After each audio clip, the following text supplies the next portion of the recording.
a while since we've been here, hasn't it? Hi guys. Yes, We've been rolling out a lot of interviews lately. and we thought it was high time for us to get back into our news format. Especially because, we're going to take a little break after this election. Well, let me tell you this. With all the propaganda wheels that are turning recently. Propaganda is the understatement of the century. Now, it's this myth swirling around education. Swirling around education. Where people feel as though education failed on the OBA. Pretty sure education was failing before that. I believe both are to blame. Both parties, stemming all the way back to the UBP through the PLP's reign to the now OBA, are all equally responsible for the failure of education. Now, much contrary to this talk, it's become a talking point now from the opposition, and the OBA unfortunately has adopted this same talking point that education reform is suddenly a big priority because now everyone's talking about it, and now all of a sudden great grannies and their great grannies are all up in arms about education, but weren't talking about it when it was an actual problem. It was in decline when we were in school, actually. Before that, this is not new. The mill is not new. I was in Cedar Bridge, and the mill was an issue on the PLP as well. I think that issue was probably an issue before you were even in high school. So, why is it that we have so much PLP propaganda being smeared around, and then OBA entertaining it instead of just outlining the fact that the education system sucked way before them? So, I think the education sucked under UBP. Yeah, so I heard something very interesting in the youth forum, where basically Wait, which youth forum? the OBA youth forum. Wait. You mean the youth forum that we were at, but Generation Next got credit for it? Well, we can't fault the rogue, You mean Bird News? There you go. Oh, sorry, excuse me. I can't. Why not? Well, here's the thing. Regardless of Fault whoever the hell I want. Regardless of who got credit for it and whatever, what I heard was, because that's not what I wanted to think on, but what I heard in there was how is the OBA going to make education stop children from wanting to be bosses? Gangbangers? That was the term she used, bosses? I mean, I'm just paraphrasing because I think Jeff Barron spoke very well about he that. did, but my main premise is how exactly have we come to this point where we as a black community have taken away almost complete accountability from ourselves and placed it on the government? And I'm not just talking about the OBA, I'm talking about the PLP as well. No matter who's in power, we place so much on the government and very little on our own community. I completely agree with that, because the thing is, the whole thing with her whole comment on how do we stop these children from being bosses or gangbangers, it's like, what are they exposed to in their houses? But not even that. But think about it. Remember that episode of Boondocks? And Huey was talking to Riley, and Riley was trying to be a gangster, and Huey said, how many gangster movies have you seen? He's like, oh, all of them. And how many of them have a happy ending? None of them. Carlito's Way dies. Scarface dies. Godfather? Well, that didn't turn out too bad for them, the Godfather. But a lot of people died. A lot of people died. Once Upon a Time in America? Died. Gangs in New York? Died. Everybody? But if this is what you're exposing children to. But I mean, even more so to localize it a bit more, how do we as a community glamorize this lifestyle? I wonder. Maybe it's because everyone wants to hold the children accountable for wanting to pursue this, but not hold the people pursuing the lifestyle accountable. Because what happens is if you say to a kid on the corner, hey, you should be at school, he's going to say, yeah, probably. But then he's going to see my boy Donnie Block making $4,000 a with night, 6 sports cities in his yard, pure girls up his house, weed, alcohol, parties, popularity, clout, and fame, and he's gonna say, I want all that, and I can have that at the young age of 16. So you can hold these kids up all you like. You can badger them, but at the same time, when the police come knocking around the door, we have a no snitch mentality. Right? I ain't seen nothing, officer. And the thing is, we have a no snitch mentality, and we aid and abet every single murder. Because as far as I know, every single young black male that has been shot by a young black male. Mm-hmm. And these are things that we don't want to outline. And these are things that education attributes to, but does not cause. Because at the end of the day, the people that are glamorizing this hood life are us. We have rappers that rap about this crap and don't live it. And then we have people that go out and buy these rappers' albums and support that lifestyle. And then we have kids who grow up in that stuff, and they say this is my only outlet, and they say this is the quickest way to make money, and this is the quickest way for me to basically become a boss quick. Yeah, like the thing is, like, when are we going to be holding ourselves accountable for the children and people that we put out? Yeah, because we can't blame white Bermuda for this. We can't blame. Who else can't we blame? We can't blame anybody for it ourselves, really. No, I mean, everyone plays a part in it, because obviously with the 400 years of technically 300. Yeah, but regardless, this community was set up by the white elite of the past, and the current whites do benefit from it in a way. But this community issue does not link back to education like it has been portrayed in recent media. The problem is that we glorify it, and you have parents out here who know their child is only working on the weekend, but is somehow pulling in $4,000, and no one's asking questions. Not my child. My child's a good child. My child's a child of God. Goes to church every Sunday. Yeah. Not my child. Yeah. My child didn't do that.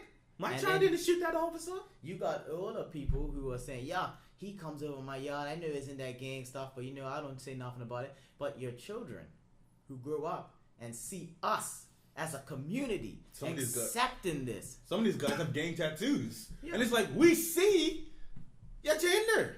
So what exactly does the education system have to do with our problems as a community? The education system is designed to create worker bees. Okay? That is what our education system does. Worker bees or worker ants?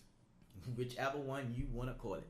And they are meant to be subservient to the ruling elite. And the ruling elite are people with money. It is not so much a race issue. That is only such a pivotal point of where we are now in society. And as soon as black Bermudians stop likening their struggles to an oppressed minority, which is existent in America, where we are in fact a majority here. Mm-hmm.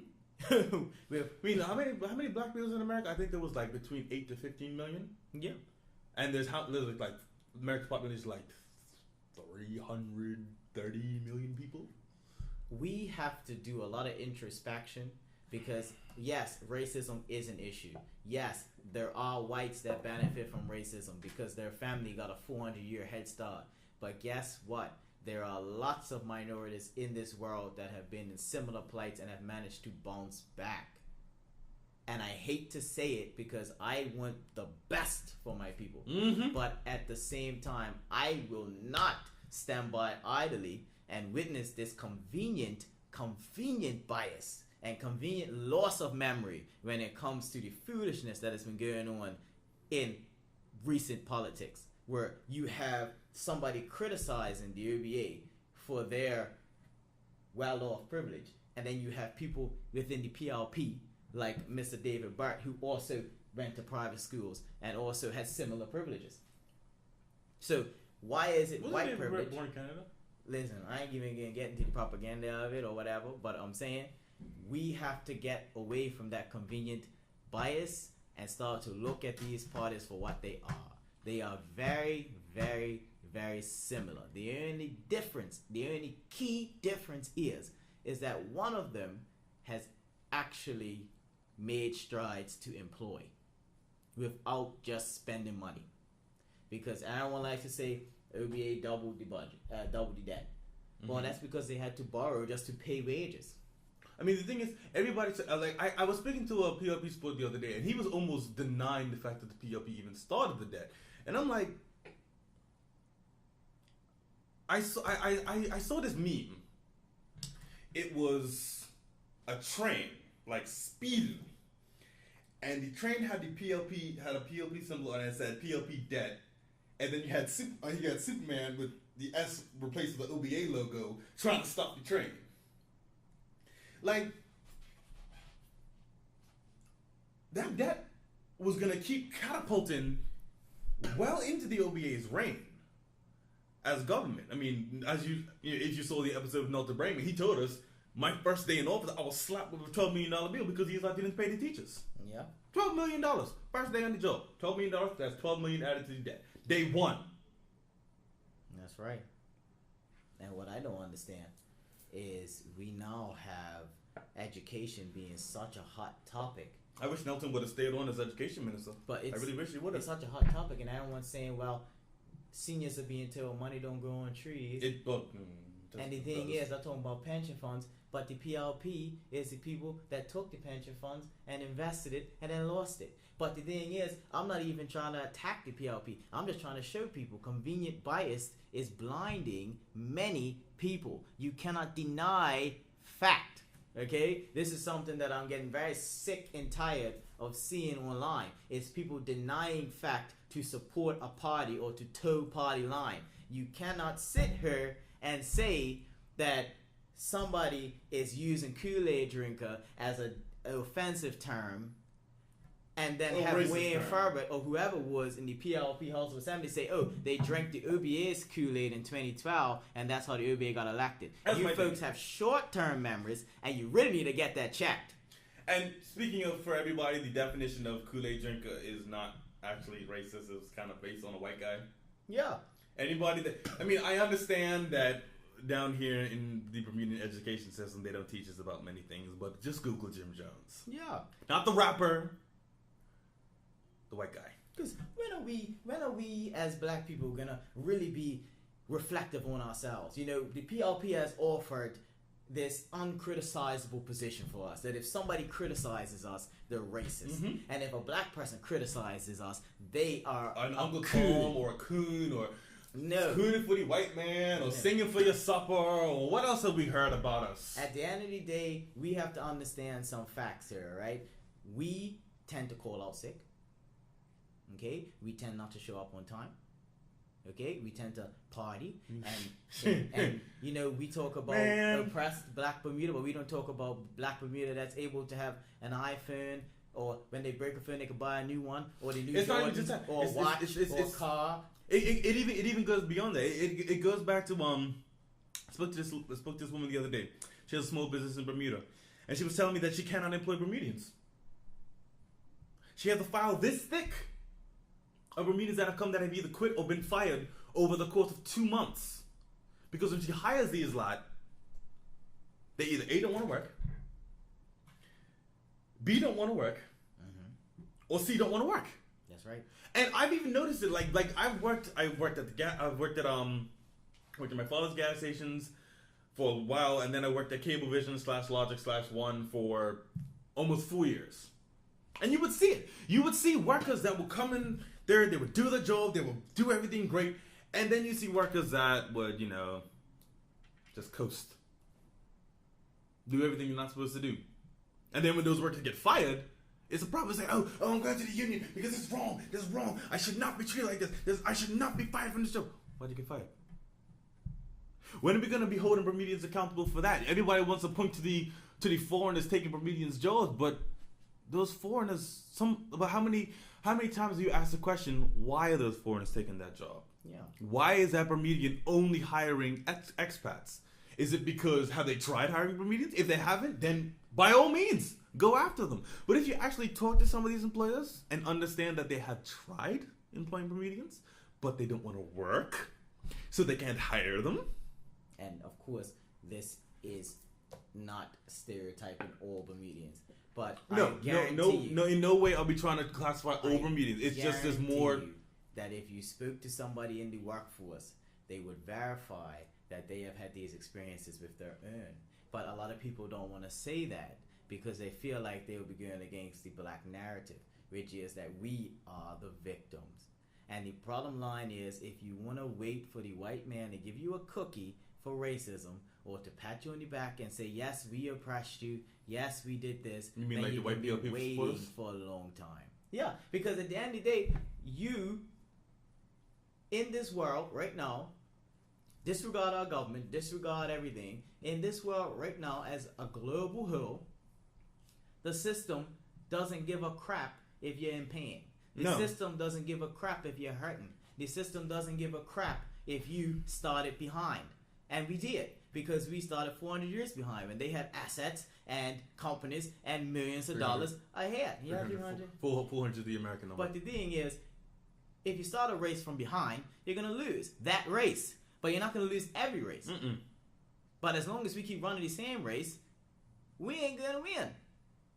Nope. Because the funny thing is, as much as we as black people like to say a lot of things, when it comes down to if a black man opened a business and he doesn't have the capital that a rich white man might have, and he says, okay, for a bottle of water, I'm going to have to charge you $5. Black people are not going to buy that bottle of water. Even though he, selling that bottle of water, could feed his family, versus somebody who is a white entrepreneur that could sell that bottle of water for $1.25, maybe $2. What's that movie where it was Chris Rock and Isaac Hayes, I think, and he goes into the store and he says, all right, how much for a pack of ribs? Oh, that'll be $5. That's a lot of money. How much for one rib? I just want one. Not the whole pack, just one rib. One piece of rib. So he says, okay, $1. $1? Can you give it to me for 75 cents? Give it to him for 75 cents. And as he goes to pull out his money, he pulls out this wad of hundreds. If there's one thing we have in Bermuda, it's money. Now, I understand that not everybody has it, but as a whole, Bermudians are significantly more well off than other parts of the world. I mean, it's people that I know that are working, busting their butt, and will complain about bills, but take vacation. They would be out partying. They'd be out. They have they have the latest phones. They have the designer clothes. They have. I saw a guy the other day complaining. He's like, "Oh man, I ain't got no money," but he's got a gold watch on. He's got a Gucci belt on. He's got True Religion jeans on. And I'm just like, what does logic factor into you having all these things or needing them? This is exactly the point. And the thing is, yes, racism is a construct. Yes, it is here. It's everywhere. It's everywhere. And the thing is, can I deny that we as a whole have an issue? Because yes, we do. We have an issue that many who are in the white community are not vocal about problems that only impact blacks. No. You know, they weren't vocal about the state of public schools. They weren't vocal about how this marijuana laws affected black people. They weren't vocal about that. So in a way, we definitely still have that divide where they aren't vocal about things that don't concern them. You know, you see a lot of people vocal about animal rights because that concerns a lot of people. And it's like, but when it came to public schools and how that was mostly a black problem. Yeah, we didn't hear anything from the white community. That is why the black community feels disenfranchised from the white one. However, though we have these issues, and they've been outlined several times by many intelligent black people, the one thing that we do not talk about is how we enslave ourselves. How we push ourselves down. Let me piggyback onto what you said earlier about running your race. Let me ask you something. You everybody knows you're in the regiment, right? Let me ask you something. Do you run faster if you're carrying your full gear, or if you remember you ran 24th of May? How about that? We were all very proud of him. Yeah, we thought he was gonna die, but he made it. But if you ran May 24th with all of your regiment gear on, you think you would have made it? Probably not. Exactly. When you finished, were you not busted? Busted. Were you not tired? Tired. But did you not give your all to finish? I did. Did you finish? Exactly. So do you get what I'm saying? Yeah, I do. And it's the same thing when I started working at a hustle that was $5 an hour, and a lot of Bermudian people that I knew laughed at my job. They said, "Oh, you're gonna be lifting chairs and doing all that for $5 an hour? I would never do that. That's slave labor." But guess what? And now I she's moved making to up the Country Squire, and I got $10 an hour. And the guy who was working that $5 job with me, he took me to Cambridge, where I started to make $16 an hour. And then eventually I went to Hamilton Princess, where I was working at Market Samuelson. And then I left there and went to Marketplace, and now I'm making, what, 21, 22, and because it started from that $5 job. And now you have your own business, technically. Yeah, and I work like a dog. But the thing is, I will not stop. And that is something that we have to understand. The education system, yes, it failed. It's failed. Which is why I'm calling for restructure of the education system. Started to show some, like, a teacher messaged us months ago saying that we need to watch our stance on education because, you know, our thing of throw the education, what was it? Throw the education out with the bathwater is dangerous.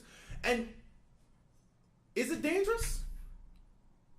Or is it that we need to change the way that these things are done, which is what we've been saying? I'm not saying burn down the schools. I'm saying rework how you do them. Yeah. And we as a community have to stop allowing real issues to become political ping pongs used to sway people in different directions. Education is a real issue, and it should not be pegged to one specific party. And regardless of whose party's fault it is, the main thing is that it is fixed. Let me tell you something. If I do not hear the same outcry about education once this election is over with whoever is ruling the government, I'm going to be pissed. Because I don't believe in the education system. I have always been, I don't believe in it. I don't believe in college. I don't believe in school. I don't believe in anything. You spend all this time for a piece of paper. I don't learn nothing in high school that's going to help me as an adult. Well, that's what we did. But no, think about it. Did high school teach you how to pay your bills? No. Did high school teach you how to, be an adult? No. What was the point of it then? The point of it was to educate you, okay? For what though? And I agree with education, and I agree with the cuttage, all right? Because you should be able to become skilled in what you do, let it be tactical. Understandable. But I think that school should, at least spend a few hours a day teaching you how to live. Well, I mean, I would hope that's what your parents would be doing. Well, how about that? That's what I'd hope. That's what I would hope. What if your parents gotta work? Your parents telling people about Kool-Aid. Or what if my parents are too busy calling people Kool-Aid drinkers?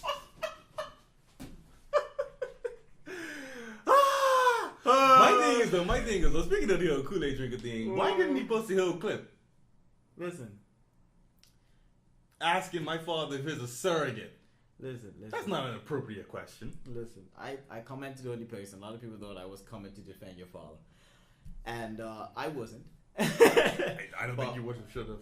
What I was trying to illustrate is the fact that how quick we are to bring out the cross and nails? Yeah, because here you have 30 seconds of a conversation posted online. 30 seconds of a 5-minute conversation. I was there when it happened. I know I ain't trying to back up Pops, but I was there. I heard the full thing. But I'm saying, and then here we have 30 seconds of a conversation. Everyone's quick to say, oh, how could he call him a Kool-Aid drinker? Man, that's not even a derogatory term. Look it up. That's what I'm saying. But then you have an article where someone said, well, Mark Bean asked leader of the PLP and said, you a Brown runs the PLP. But no one wants to accept that article because it came from an unreliable, biased source, which is the Royal Gazette, because I don't want to say the Royal Gazette's in the UBA's pocket. But we know Aaron Hill was in the PLP's pocket. We know he's in the PLP's pocket. So, therefore, any source propaganda from him should be equal to that of the Royal Gazette. Or, technically speaking, he's actually reinforcing what my father called him, if you really want to get down to it. Well, no, if he is, in fact, employed by the PLP, running around with PLP shirts on, running around saying everything David Byrd said. Remember when he was chastising Notre Bringing about the $140 billion, and I'm like, where did you get that number? I know. And the thing is, the $140 million has been refuted. Several times. And the budget is free for you to read. It's there. $39 million from Redco, and then $41 million from us. No. It was $73 million. Redco gave America's Cup a bit more, but America's Cup is supposed to give it back to Redco. What about that? And red coat is a quengo. It's not part of the government. How about Look up that? your facts, get your information, come at me correctly. Thank you very much. Huge. How about that? Huge. I was even doing the Trump thing, but you know, now that they're gonna do it, now I'm gonna do it. I'm gonna do it. I'm gonna do it. You were good there. Because see this is the problem. This is the problem. You were good. This is the problem. You know, you see, I don't have any Kool-Aid in my house. But even if I did, I wouldn't be drinking it right now because anybody that actually watched this show would know that I actually go against some of the things that they say. So I will not be drinking the cherry or the the tropical punch Kool-Aid, whichever was the red one. Whichever party Kool-Aid stand is coming out. Because you have cherry and you have lime. You know, lime. Clearly, he's drinking the lime. No, I mean, yes, I do believe that our MPs and representatives should watch what they say. Yeah, agree. When talking to that of a young comedian, because I'm gonna tell you this, all right. You shouldn't be caught slipping like that, all right? Because in politics, everything you say can and will be used against you. Exactly. My thing about the whole Aaron Hill, that I every time I see him on a video, like his whole position is to push people's buttons and get under the skin. He excels at it. So of course he's gonna trap somebody in that situation. Yeah, but the thing is, someone shouldn't be able to have trapped an MP. True, but the thing is, when we went to the Generation Next meeting, we were quiet.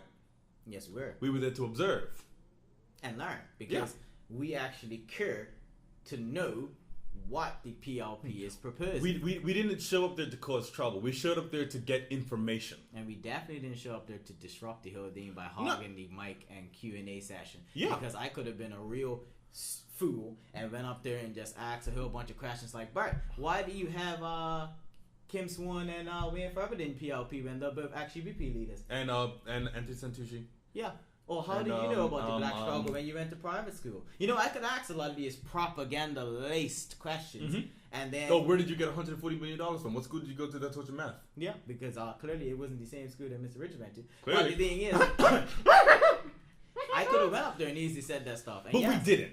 No, we didn't. We respectfully questioned Jason Haywood. That's right. And David Burt personally. We walked up to them. We shook their hands. Asked them when they're coming on the show. I don't think they're coming on the show, but you know, especially now because we're on full on now. We're in it now. No, well, we in it now. But we respectfully went up to them, even though we knew this whole Generation Next meeting thing. It was a trap. They knew the OBA wasn't going to show up to that. I wish they had. But I wish they would have, but we know they weren't going to. But and they told them that they weren't going to. But Mr. Hill want to get up there on his soapbox saying, "Oh, clearly they have better things to do than come to talk to young people." Clearly they.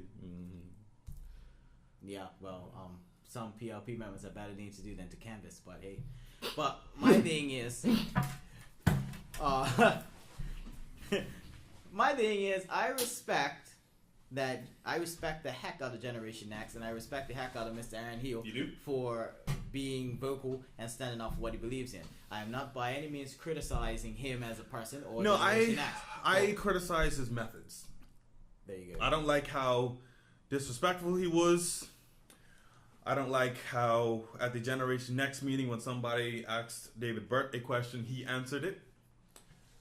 Especially when he's not a politician. Not yet, at least. Not yet, yeah. Not yet. Jesus. Give it time. I criticize this young man because I do support what he's doing. He's a young man with a voice. And us being young people with voices, it's best that we stick together. Somewhat a bit older than him. We're not going to be young people. Well, we are older than him. But regardless... well, not young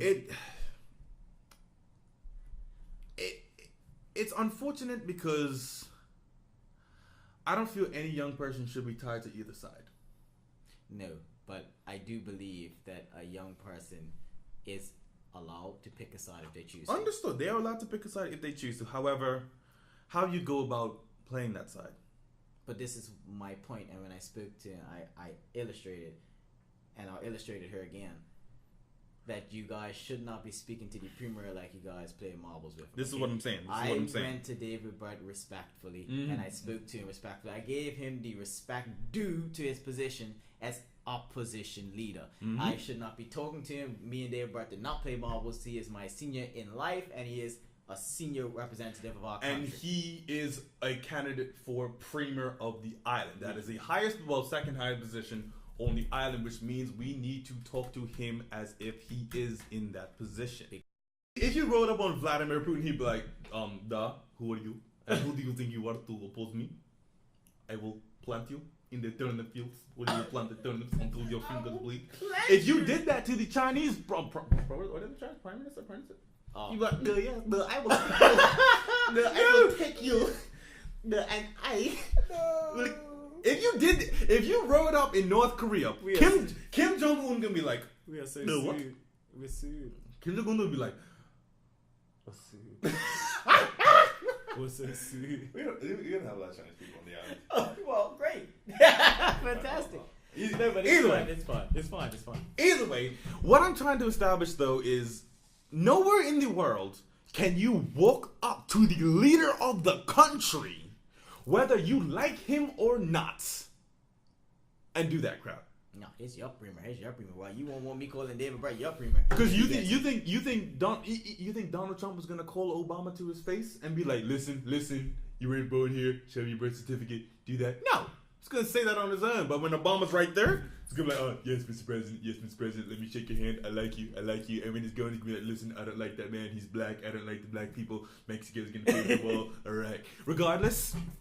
You have to show respect. You need to show respect to where it's due. Because if you talk to your mama like that, I'm putting money that your mama gonna slap the taste out your mouth. Well, regardless, if we went around and we talked to politicians because we support the other party that way, then we just foster this. Well, if you get in, then you're just the PLP's premier. Then I don't have to respect you then. Because the thing is, my colleague, he said to me, he's like, why were we so respectful at the Generation X meeting? We shouldn't have been. Clearly. I could have been up there and I could have asked David Burke a whole bunch of that. I could have been, hey, where'd you get the $140 million from? Hey, what math class did you go to? Hey, what country were you born in? Hey, where's your parents from? Hey, why do you have two UBP leaders running for candidacy? What do you want to call the OBA UBP? Hey, what about this? What about that? Hey, Jason Hayward, why are you running for the unions and then running for the PLP, but then you're sitting there saying that the two completely different entities? Hey, what's going on with this? Hey, Wayne Fairman, why don't you like gay marriage? Hey, this. Did I do any of that? No, because I sat there because I have respect for these people. They go against what I believe in, but I respect them. And not only that, but you respect the people that took time off from work and took time off to attend this forum to ask legitimate questions. Because when I went to the PLP forum, there were people there that actually wanted to hear what the PLPs had to say, myself included. Therefore, it was only respectful that you asked your question that was a legitimate question that you wanted an answer to that concerned this country and the current PLP, not a damn UBP mess, and actually let the mic pass so everyone who gave up their time to attend these forums actually got their question answers, not passing it from one Generation Next member to the next Generation Next member. I don't think that is just horrible. And on top of that, I don't even understand. See, my whole thing is, I heard this girl. She said to me, I asked her, hey, did you feel that your questions were answered? She's like, yes, they answered my questions. I'm like, okay, well, what do you think? Oh, they don't care about us. I'm like, you said that when you walked in and you said that when you walked out. If you came to the OBA Youth Forum there already with your mind made up, then I'm sorry, but why did you even come at all? Yeah. What's the point? Because if you come there with an unshakable opinion to get information, and then when you get the answer, answer, you don't like. Oh, and on top of that, they gave a list of questions for people to answer. They typed it up.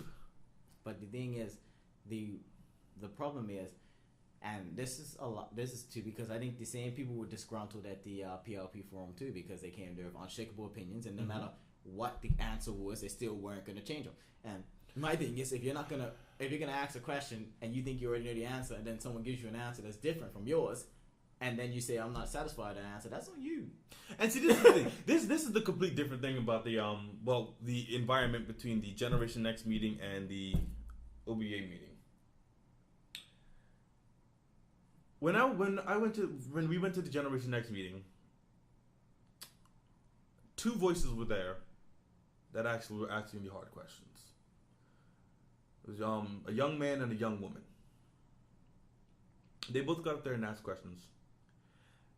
And as we were leaving, the young woman had 7 older PLP supporters attacking her.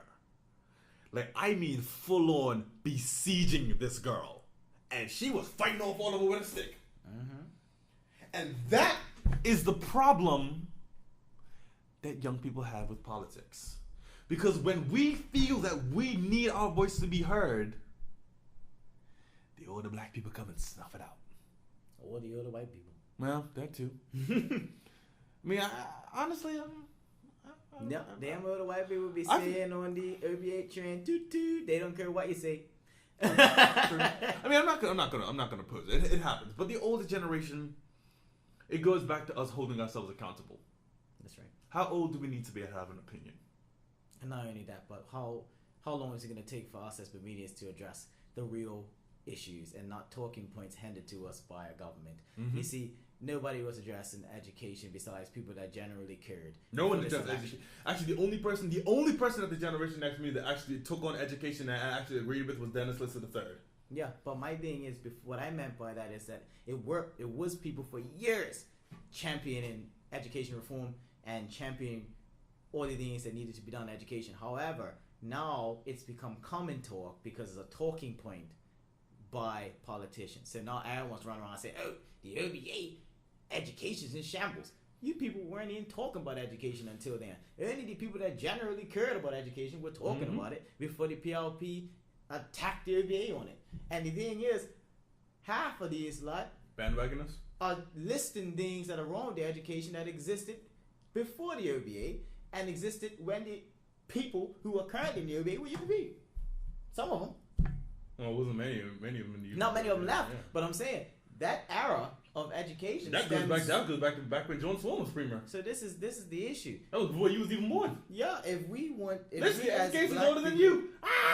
Well, but if you want to freaking get to the heat of the issue as far as black people not supporting black people glamorizing a life of crime, black people aiding and abetting crimes by not reporting or by looking the other way and then crying about it afterwards and then wondering how the government is going to solve these issues. But the thing is, you want the government to solve the issues, but you don't want a police state. So therefore, that means the community needs to meet the government halfway. That's one thing. I loved what Jeff Barron said about that. Jeff Barron said at the youth night, we're not going to use the police to do this because it doesn't work. It doesn't. But I also like what Wayne Keynes said when he was talking at his table. And Wayne Keynes said, "Well, yes." Oh, I wasn't at that meeting. But Wayne Keynes said, "Yes. Everyone starts at different places, but we can all arrive at the same place of hard work." I like Wayne Keynes. He was very genuine, and he said what he said was true. It spoke to me. And this is the type of mentality we have to have. We can't sit here and cry, but then have enough money to buy drinks, and have enough money to hit Snorkel Park, and have enough money to do all that, but then we don't want to make sacrifices for what we actually need, and we want to have this money put into education. And it's like when the OBA government put the money into the America's Cup, and they got a return on it, and everyone was making up all of this, vendors have to do this, and vendors can't make money and all that. It's a whole lot of propaganda. Why can't someone just say, okay, the America's Cup didn't resonate with black people because it's a white sporting event? Okay, cool. Now that we got that out of the way, are we going to look at what it did for tourism? Or are we going to look at the fact that tourism numbers have been on the rise since the BTA, which many people on the PLP side of the aisle credit the BTA for its hard work, but don't credit the OBA for forming it. How does that work? And now the PLP is coming out talking about they're going to form committees and authorities, and I bet you're going to credit the PLP for those authorities when they start doing well. Well, how about you want to talk about the growing crime rate, even though under the OBA government the crime has actually decreased? But these are the things. It's like you give credit where it's due. I don't mind if you vote PLP. I don't mind if you support PLP. But you have to give credit where it's due. I give credit to the PLP for its ability to connect with the people. I give credit to the PLP for having candidates that generally care. I give credit to the PLP for its stance on a lot of things in its platform. But at the same time, it has to go both ways. It has to go completely both ways. And my thing is the PLP candidates is like, this is what I want everybody to do. When the PLP candidates come to your door, ask them what the OBA has done right. Ask them. I want everybody to ask the PLP that question. And then when the OBA candidate comes to you, ask them to see what the PLP what did has right. the PLP done that they've done right. And if that candidate can give props and give credit to the other side where it's due, that's a candidate that you need in the House. Support. Because this is the problem. This is the problem. Politics is too petty on this island. That's right. I've heard many PLP and many OBA politicians say, "Listen, I don't like anything that they've done." PLP was in power for 14 years. You mean to tell me that not one thing they got right? OBA has been in power for 4 years.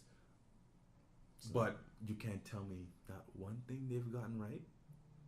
I can make a list for you right now. Yeah. Arch Stop, Bowes Point, Hotel, Airport. But my thing is the OBA really responsible for the fact that the black and white communities are disenfranchised? Or has that been a pre-existing issue since... Jump. Exactly. And now all of a sudden, it's become a talking point. It's a talking point because it's convenient. It's an election right now. Exactly. But we should have been tackling these things from the community up before any of this happened. And if you guys think that you're a powerless minority, you really have to check the fact that you're 70%. If you wanted to shut a business down, they cannot survive without 70% of the money. And this is the problem with the Bermuda. We're going to end on this now because we're getting pretty long here. Well, we mad. Bermuda is 70% black.